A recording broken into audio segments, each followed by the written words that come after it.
Good. All right. Well, thank you so much for coming, everyone, today. This is actually, we counted them up recently. This is our 9th public information or forum that we've done over the last year. So, we're tired. But I like to start on time, and thank you all for coming on time today. If you want to move up, we can this will get a little bit more, comfy and intimate. We just did one of these at the library yesterday, and it was great. There were about 7 of us total, and we sat around a table and had a nice chat, and it was lovely. So thank you so much for coming today to become informed, a little more informed about this proposed renovation and expansion of this building, the Hollis Primary School. So, all right, so we have a pretty clear agenda today. So this is being recorded so that members of our town who aren't able to be here today can attend. So it is a little bit more formal than, like, say, yesterday's session at the library. We will have another session at the library on February 7th, which is a Saturday at 11:30, which will be another more of a casual conversation. So just a heads up to anybody listening at home and to anyone here if that's something you're interested in later. So today we're going to take a few minutes just to talk about our goals and to introduce members of the committee.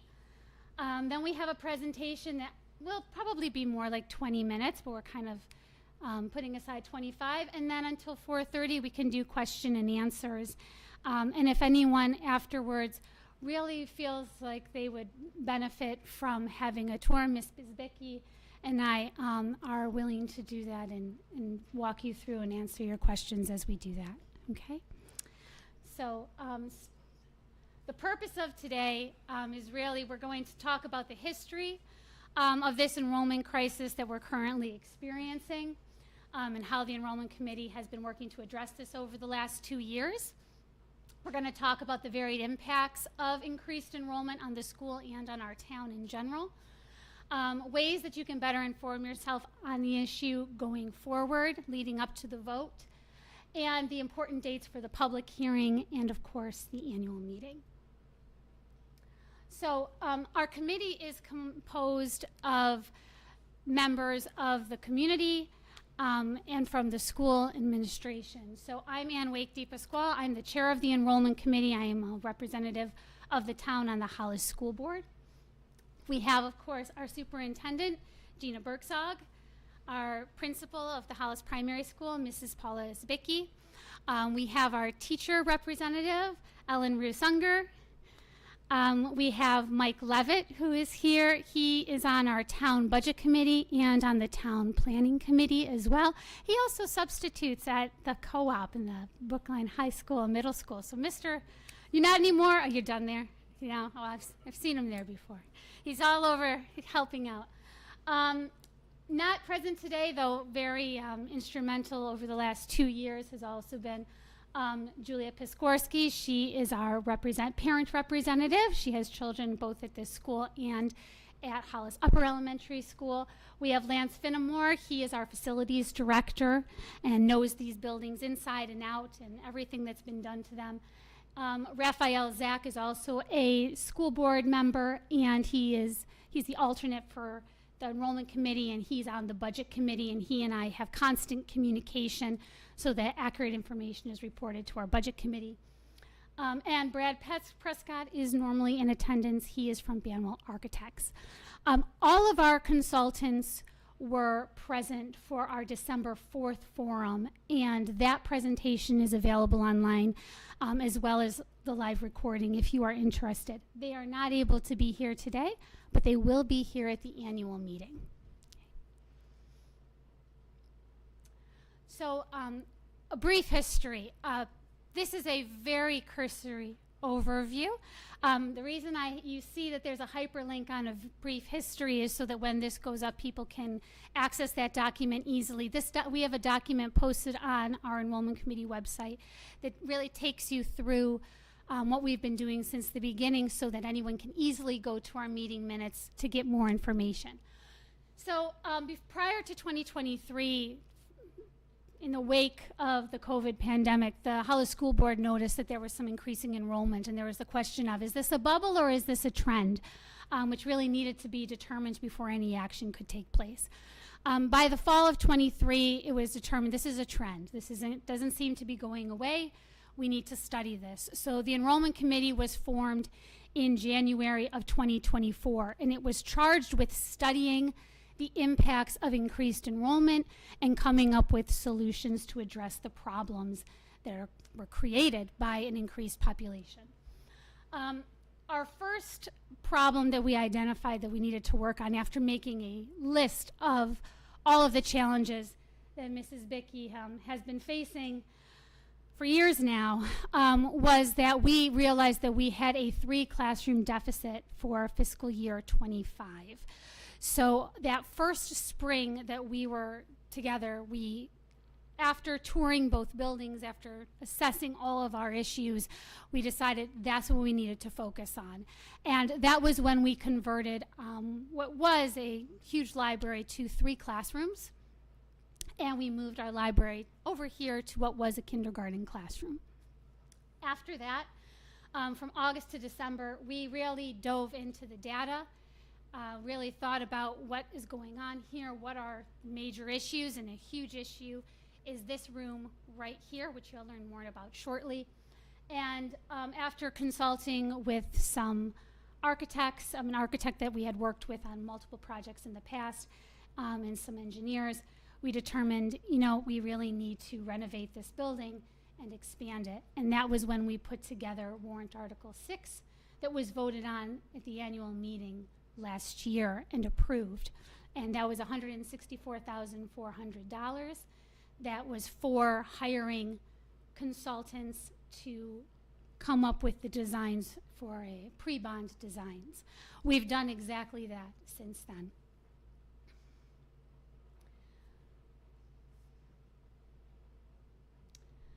So what do we need? In a minute, I'm going to be showing you a film that was put together to just kind of summarize all that for you. It's 6 minutes. But bullet pointed here are the main issues that we're facing. Of course, it's insufficient space, insufficient classrooms, insufficient storage, insufficient office space. We have specialists in utility closets, and you'll see some of that in the video that I'm about to show. We do not have a dedicated gymnasium. This room that holds 297 people, and yet we have 386 in the school, is just not enough for our kids. The unreasonable traffic on Route 122 and the crowded drop-off and pickup times do not allow for emergency vehicles to access our building, which poses a huge safety risk to not only anybody on this campus, but on the upper elementary school campus as well. And if you were to speak to our Hollis Fire Department chief or police chief, that's one of the major reasons why they support this measure. So we're going to, do I need to exit out or to get to it?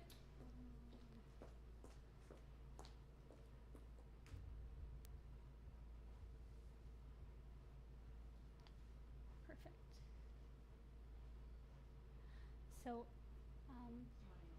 yeah, so this video was made, Energy Efficient Investments is an electrical engineering company with whom the SAU has worked on multiple projects over the years, not only in Hollis, but in Brookline and at the co-op. They have a company that we've worked with before that makes short films to kind of summarize projects such as ours. So we'll be showing this at the annual meeting as well, but you get to see it first. So here we go. Thank you, Paula. Over the past 13 years I've been here at Hollis Primary School, we have gradually seen an increase in students. We've also seen a growth in our kindergarten, a growth in our preschool population, a growth in our intensive needs population, and all of these programs take up space. The school has more requirements now put upon it from the state and from federal agencies. So we don't have the classrooms that we used to have. Those classrooms go to things like occupational therapy, speech therapy. We have been doing everything that we can to use every possible inch of the building. We are just busting at the seams, and we have nowhere else to go. We used to have a very beautiful library that was really the heart of the school. And we had to move the library to this smaller space here and turn the library into 3 classrooms. With that, we've had to take a lot of things that no longer fit in our library and put them in storage. We have moved special ed case managers into smaller spaces. We have doubled up, tripled up staff members who are working with smaller groups of kids, so now they're working in the same room. We've also had to move one of our preschool classrooms into the hallway. When the PE teacher goes out for PE and takes his class out, he has to walk right through the preschool classroom. I also have a cafeteria that's my gymnasium, and that directs the entire schedule of the building. I can't have lunch and PE going on at the same time because they use the same space. But I think what's most visible to the community is the traffic problem. But we don't have enough space on our lot to get cars off the road, so we have cars pulled over on the side of the road. Even with the assistance of a police officer, we cannot get all the cars in and out without creating huge congestion on the State Route 122. All of this together is a part of this problem with enrollment and having a building that was built in 1957 and we may have outgrown.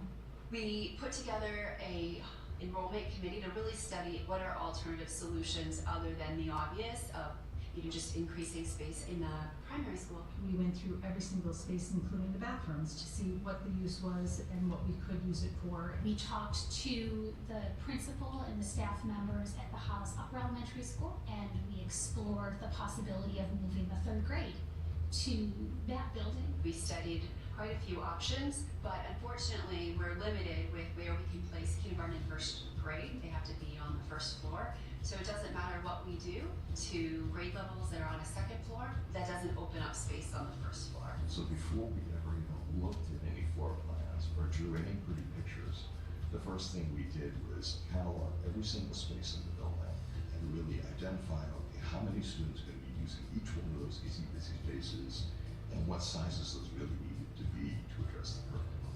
We took that document, which was so carefully vetted by the enrollment committee and the administration, and then translated that into the plans.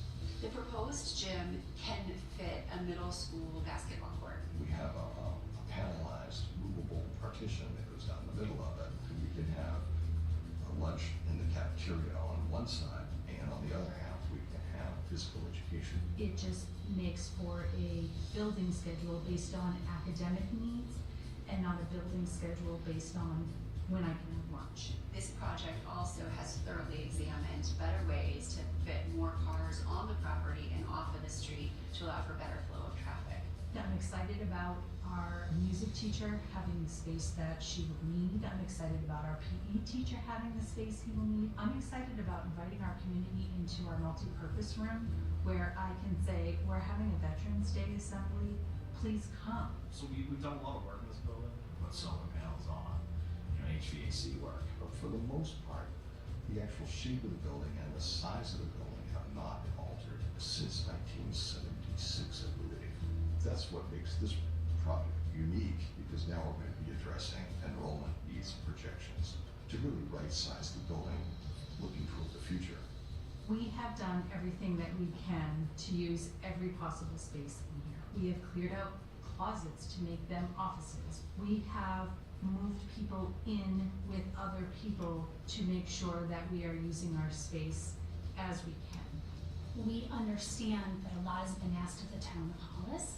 We would not be making this ask if we didn't think it was absolutely necessary. I would like for voters to know that at every single possible stage of this process, we have taken into consideration so many possible solutions. I've been on many committees here to further bonds, projects, whatnot, and this is the most thorough committee I've ever been a part of. And I feel really comfortable presenting the best possible option. It would be amazing to come in and not have to do a jigsaw puzzle of who's going where, what programming am I gonna have to eliminate. It's so much time spent on this jigsaw puzzle that could be better spent on the curriculum, the academics, the students. We want to start planning, we want to start creating, we want to start doing for our students.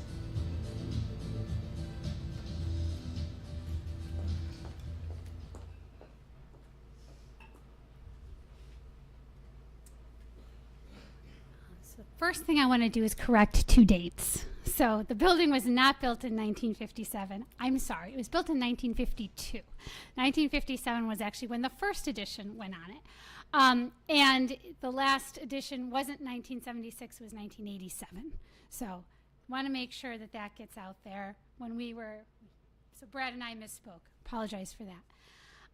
So I hope that was a little helpful. These are some pictures that, again, obviously people are going to be looking at this PowerPoint at home as well. But you are welcome to look in. The room is right there that our library is now. And it's not just our library, our technology our technology specialist is located there as well, and her computers that she has to take to our children in their classrooms. There is our pre-K classroom that's in the hallway that you heard. You're going to hear me talk in a second about like spaces that used to be used for children to go in that no longer can be. So sometimes you'll hear of schools taking a staff room and turning it into a classroom. Our current staff room used to be a classroom. Fire codes have changed. You see that there are stairs here. I mean, our staff that are here can probably giggle about this. You know, if there were a fire, there's their second egress right there. And that's acceptable for adults. It is not for children. So when people talk about there used to be more kids at this school, this is one example of the kinds of things that have changed over time that have limited what we're able to do with what we have. The proposed renovation would have a dedicated music space. So this room right now would be able to be a classroom. And you can see it is lined with storage. Over here are her risers. We have nowhere to put them. And then everything that she uses throughout the year. So basically our music teacher is teaching from that carpet. I added no grandmas allowed to that picture. And why is that? I actually very personally encountered this. So we have a concert, right? Concerts for our children. And the second grade, where I happen to have a child right now, has 103 students. Well, 2 parents, a kid, we've already gone over the maximum. I have my mother and my husband has his mother living right here in town. So, child, do you want your parents to come or do you want your grandmothers to come? No grandmas allowed. It's very sad. No fun. So, established in 1952, not 57. So this question about having held more students in the past. I have this link here. These are numbers that we prepared for our information session back in January of last year. I updated it a little bit, but it is much more thoroughly updated on our website on the FAQ document that's linked here. We actually went through and cataloged which classrooms we have lost to programming, whether that was occupational therapy, reading or math specialists, the switch from half-day kindergarten to full-day kindergarten, so now those numbers that were doubled up in one classroom are now have to be split up into classrooms. And we added also the addition of intensive needs, preschool, etc. We have lost the capacity over the years of about 120 students, and that's on the conservative side. If you want to read more about that, please do. We really took some time going through that to quantify that for everybody. This was addressed in the movie. These are some lists of what we've done to try to address this problem and what we've considered.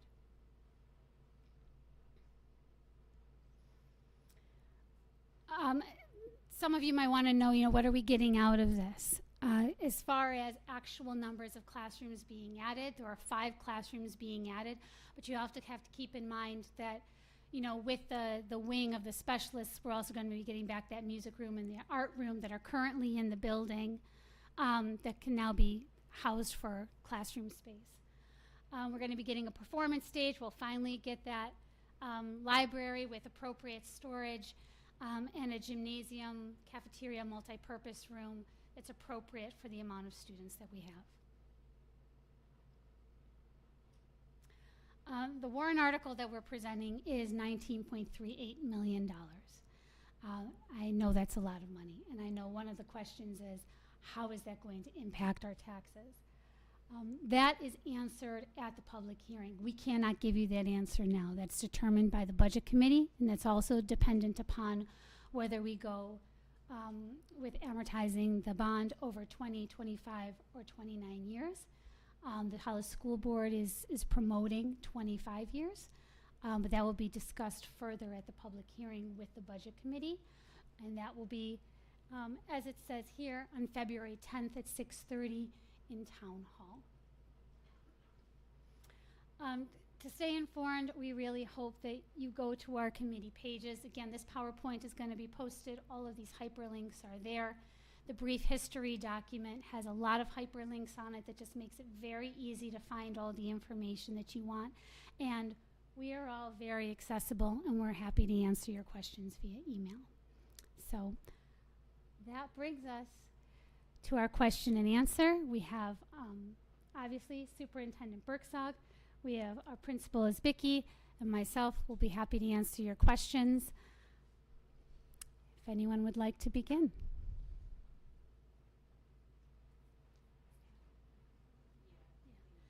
And this is the microphone to come speak to.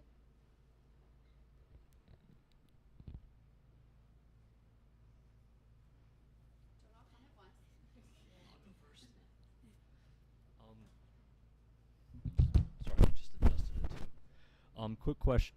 Ooh, is that working? That just feeds into the. It's just feeding now. okay. Perfect. Okay, thank you. Quick question. The enrollment projections we're receiving, based on the New Hampshire Department of Education, we're projected to decrease in student enrollment. The company you guys are using, I'll give an example. In 2019, they projected we'd have an enrollment of about 464 kids. I think on our website, I think it says we have 390 kids.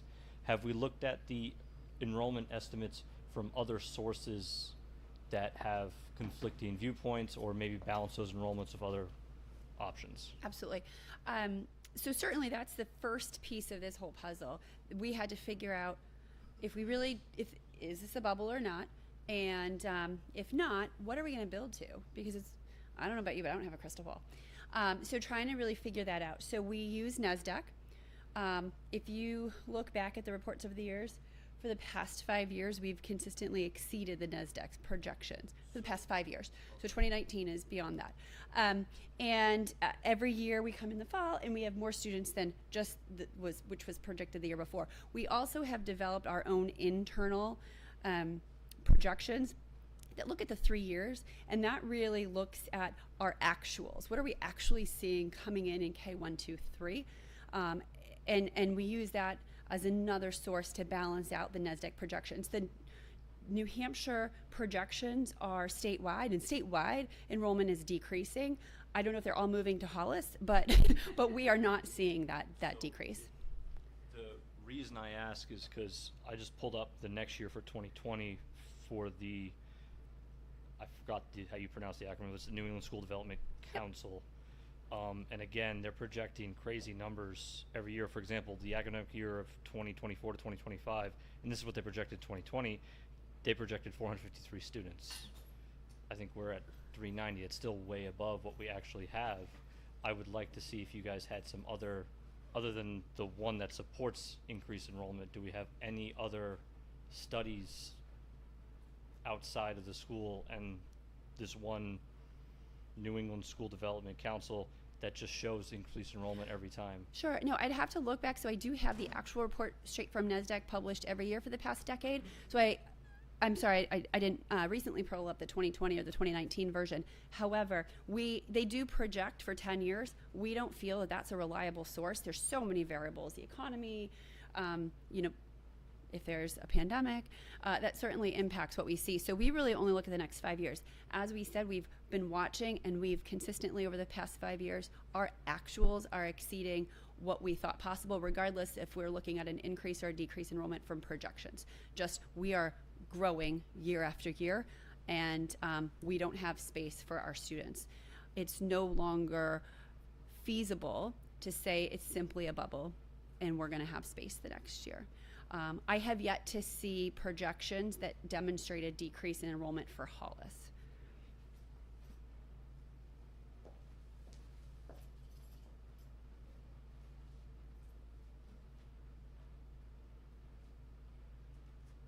So just a couple of questions. One, is there a plan for the upper elementary school in the future?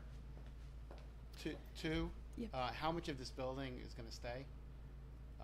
And three, what's the fallback plan if the bond doesn't pass? Sure. Thank you for your question. So the upper, if you remember, I don't know how long you've been in town, but it used to be the middle school. So there is. 35 years. Okay, so then within that time frame, there are some spaces in the at the upper where we would not have to expand the upper. It is prepared to handle a large enrollment. Another aspect is we have board specs which determine our class size, and our budget committee really expects that we stay below that class size. We've actually researched the history of where that class size policy came to be. Why is it that I know why I prefer class sizes to be smaller? It's best for academics, but where did that come from? And that actually came from the community. There was outrage years and years ago that small class sizes are what makes Hollis special and different, and that directly impacts our property values. And so there was an urging by the community of non-parents to maintain and put into policy small class sizes. So we've been doing that. So we have a cap at 18. It jumps up to 20 when you hit second and third grade. When you hit fourth grade, it jumps up to 23. So that allows for a slightly larger class size at the upper, in addition to the fact that there's more space. The diagrams in the back can show you what actually, yep, your postcard that you have shows you what is space that's to be renovated and what's to be brand new space. So, I'm gonna try and pull it up here. Okay. Just gotta give me a yep, second. yep. So there is quite a bit of, everything remains in terms of space here, and then there's a 2 classroom addition off that end, and then a very large wing addition in this direction over here. So if that's the case where most of the building, or all the building is staying, Mhm. basically adding 5 classrooms, the space for cars and traffic? But we're repurposing existing space. So this is staying, but it will become more usable space. The main office becomes a classroom. So we're gaining classroom space in our existing space now that's not classroom space. It just doesn't seem like we're getting a lot for $20 million when we built a high school. Is that 20 years ago for, it was 10.5 million? It was 30 years ago. Yeah. 30? Wow. Yeah. Inflation adjusted, it's roughly $20 million that we're spending for the renovation. So did we look at maybe going back to the combining of this school and the upper? Specifically, we didn't look at that in this committee, I don't believe, in terms of combining them and building a larger building. But I can tell you that building, many of my colleagues around the state have put forward projects to start over, build a new elementary, whether it's K3 or K5, and we're looking at 80, 90, over $100 million.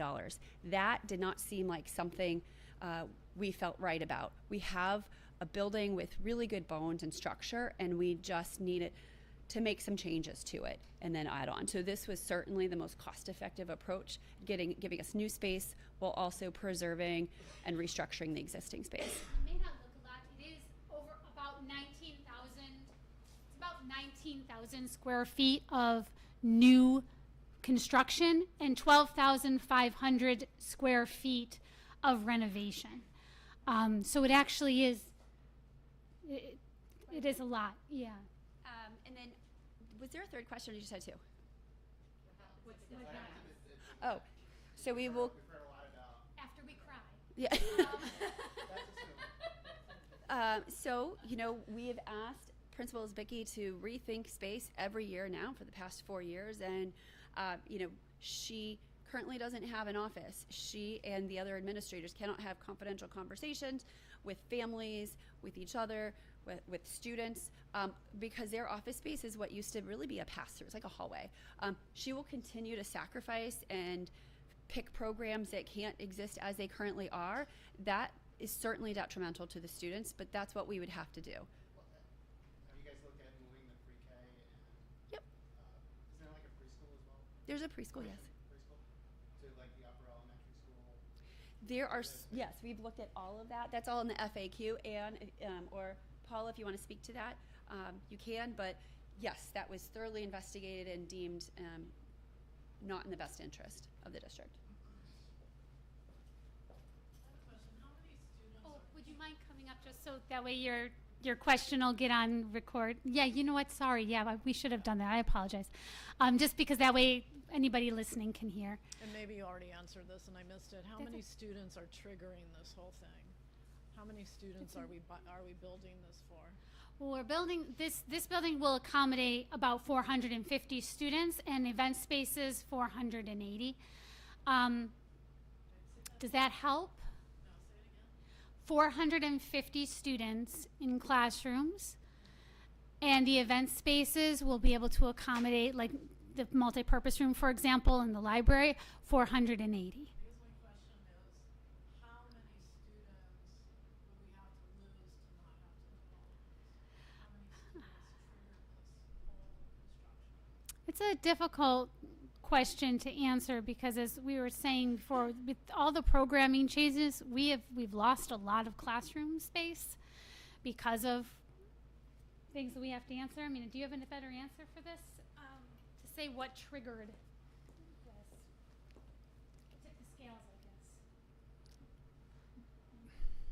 I guess what tipped the scales is just the increase all around, right? We went from having half-day kindergarten to full-day kindergarten, so we needed more class spaces to hold the kids for the full day.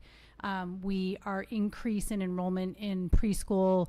We now have two AM classes and one PM class. We used to just have an AM and a PM class. We have an intensive needs program, which has added a class. We have increased. When I first started here, we had about four, and when we had a bubble, 5 at a grade level, and now we have 5 to 6 classes at a grade level. 1 year I think we had 7, but we've just generally increased. With that, we've also had more staff added. I think when I started here, I don't know if you have the numbers up. Yeah. So when I first started here, we were at 350 or even less students, and then now we're close to 400, plus staff members that take up space and need rooms to work with students. So according to this, you need 3 more classrooms to accommodate the kids. Yeah, so if we go back, you can find it online. We went through the program. We went through a program. That's the where we referred to. We spent hours with Mrs. Bergskog and I spent hours with the architect going through every single space, what it is used for, what we need, and that we said what we wanted and what we needed. So, for example, we wanted a separate gym because that would make things a lot easier. But when it came down to seeing what we needed, what I really needed was for gym and lunch to happen at the same time. So we decided on a multi-purpose room that would be more cost effective. So we had to make decisions like that going throughout, but what we did was look at every single space, and in that programming, we came to what we needed for space.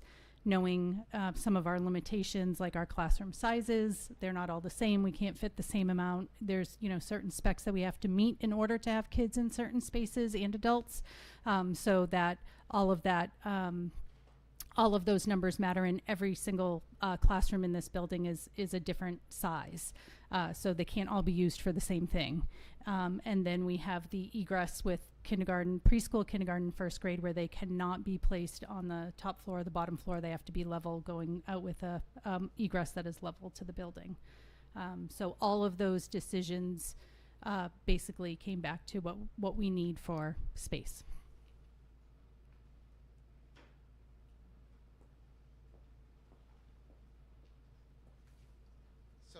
am I right that you're building spare capacity for the future? There'll be classrooms that are not being used? I wouldn't say they're not being used. They're flexible spaces. So the purpose of them, they have the ability to be a classroom if there is a bubble of maybe 7 sections, but they could also be used for service delivery or specialist. So one of the things that I'm concerned about is that folks in town will try to tuition kids in, or other kids from other districts will try to tuition in. Mhm. And I just see that as a really bad for the town of Hollis. I don't understand why they only tuition in at 80%, not 100%. So, So that's yeah. something that you're going to have to address at the town meeting. What I was just going to say is, so the board has discussed an open enrollment warrant article to limit non-resident pupils. What they do in the legislature is beyond my individual control, but we as a town are trying to limit that financial risk. So absolutely, that's an important aspect. We are building for the residents. We are not building for the masses. So I can't hear. One of the conversations that we had was that while we wanted to address our needs, we also didn't want to overbuild, because that has happened to some towns in New Hampshire, specifically, it happened at Wyndham with our architectural firm actually worked with them on that, and they were able to advise us against some things. So we really tried to be meeting the needs while also not overbuilding. So those flex spaces, and we can also talk about those closer even when we finish the formal presentation and kind of look at these plans a little more closely, are intended to help with the fluctuations year to year of one grade level being large, another one not, etc. So we can be flexible. Quick question regarding the enrollment again. So I'm looking at the numbers per grade, how many kids we have. Do we have a projected enrollment for next year's first grade class? Yeah, so what we typically do is we have Or rather, next year's kindergarten class? I'm yeah, sorry. so kindergarten is always our question mark. We Yeah. don't have it depends on what we get right now. We've started enrollment. We have 24 kids already signed up. I don't know how that's going to lay out. Every year we get more and more at the beginning of the year. So this, again, is more than we've had in the past at this point in January still. But I won't know until I get closer. We try to put it out there and get people enrolled as soon as possible. The reason I ask is because if we look at the enrollment numbers for 3rd grade, 2nd grade, 1st grade, it goes 105 3rd grade, 98 2nd grade, drops off to 76 in 1st grade, and then the current kindergarten class is only 87. Yeah.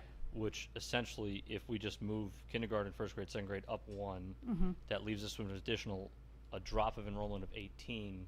Right. So depending on our kindergarten enrollment, this actually may be Yeah. So we a will. bubble. Yep. So. We're gonna.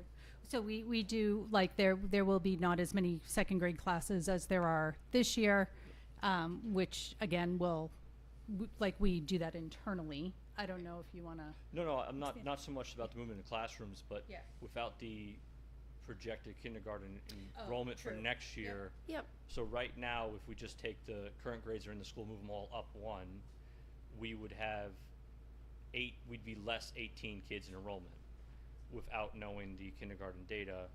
If the kindergarten data is more than the current kindergarten class, then I'll dig into that. But still, that's essentially, One classroom. One Yeah. classroom. So, Yeah, and so are we sure this isn't a bubble? That's So basically we've been asking that every year for the past 5 years, and we had to take away our library to create 3 classrooms. We had to utilize the hallway space to create a classroom. So even if we go down by one and the kindergarten maintains where they are now, we still have an issue. We still have a space concern. Like I said, I cannot predict the future. When I started as the assistant superintendent over a decade ago, families were moving in with children in middle school and high school. The families are moving in now with kindergartners and toddlers. So Hollis is really seeing that bump in the last 5 years that has historically hit closer to the co-op. So Do you think that So families are moving from Amherst to Hollis. Families are moving locally and coming to Hollis. So I could make a lot of statements without a lot of facts, but I don't want to go there. What I know is that we continue to be further and further crunched year after year. And, you know, we definitely slow rolled this. We didn't want to make a move too quickly. We didn't want to ask for something that we didn't feel we absolutely needed. We wanted to put everyone on, make everyone aware of the situation by putting forth Warrant Article 6 last year to say, we're going to take the time to really study this. We're not going to jump into a big ask like this. We want other professionals who do this all the time to help us understand, what are we seeing? Is it real? How do we best support this? So, yeah.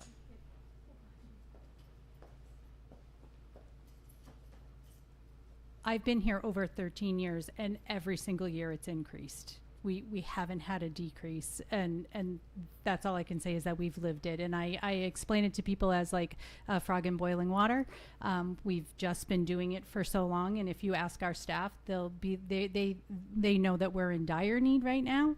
Although it doesn't maybe not feel like that to everybody, but we've been living it for quite a while. So every single year since I've been here, we have moved and matched up people and have made space smaller for everybody so that we could accommodate the students that are coming in.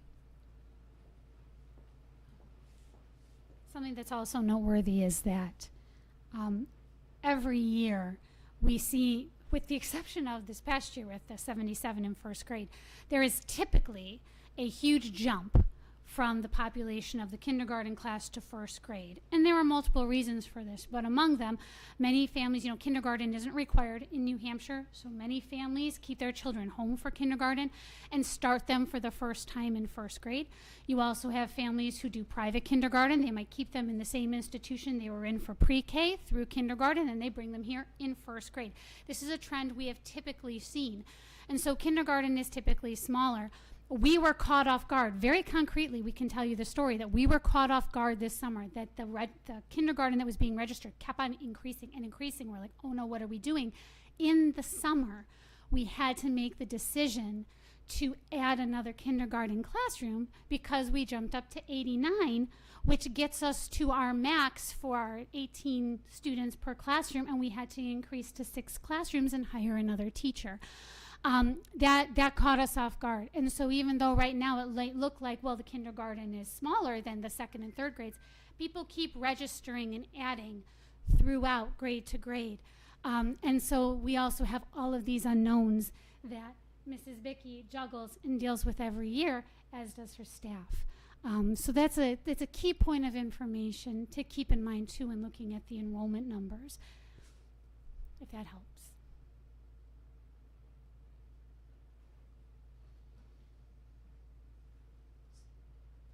So, What's your name, sir? Nate. Nate? Okay, thank you, both my Nate. kids went here. It was a fabulous education. It's bigger than I remember, though.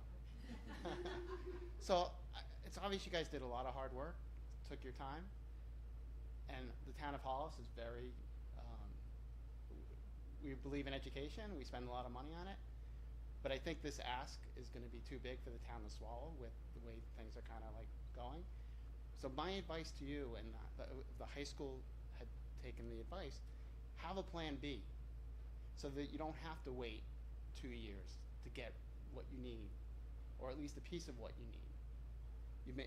In this town, it's often not done that way. We go for the big bite, it gets turned down, and then we scramble the next year. And so if you can, have a plan B for town meeting. It's nice to get everything, but you may not get it.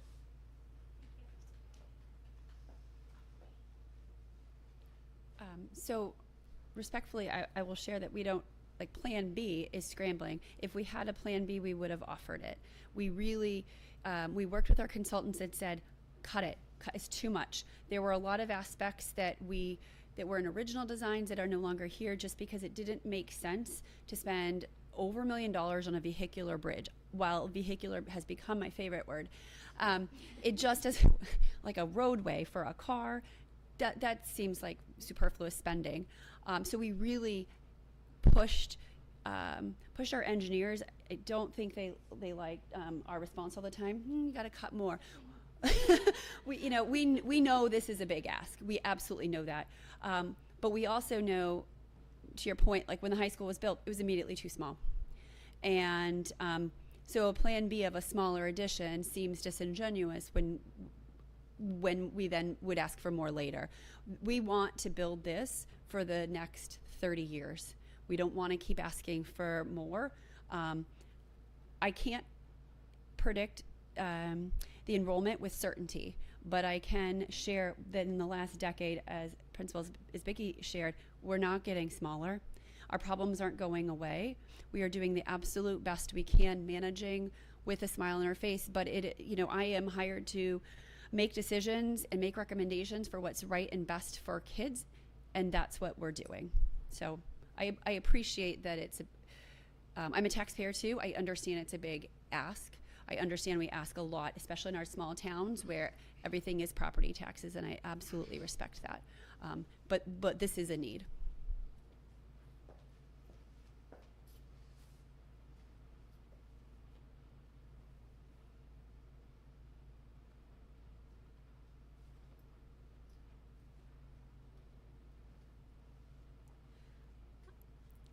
If you don't want to come up and ask a question, doesn't mean if we shut this down, you have to go home right away. Anyway, you do eventually. We will be here. We'll be here at the posters to answer questions and talk you through the designs if you would like us to. If you would like to take that tour, as I said, we will take you on a tour and talk you through and answer your questions to the best of our ability. And some of the more technical questions that you might have, please, once again, our architectural team, our civil engineers, our electrical engineers, and the construction company that we consulted with to help us with giving cost estimates will all be present at the annual meeting to help make sure that everyone makes an informed decision. So please keep that in mind, and please spread the word. Did everyone get their postcard that we handed out today? If not, there's another version that should be in your mailbox today to make sure that everyone has the opportunity to go to our public hearing in our annual meeting. So with that, it seems like that we're closing question and answers. Okay. Sincerely, thank you again for coming. Thank you for your questions. It's been from meetings like this that we've been able to compile the FAQs that have pushed us to work harder to try and refine our designs, make them better, make them as cost efficient as we possibly could in this climate where everything is very expensive. And so all of this feedback from all stakeholders has been invaluable. So thank you very much.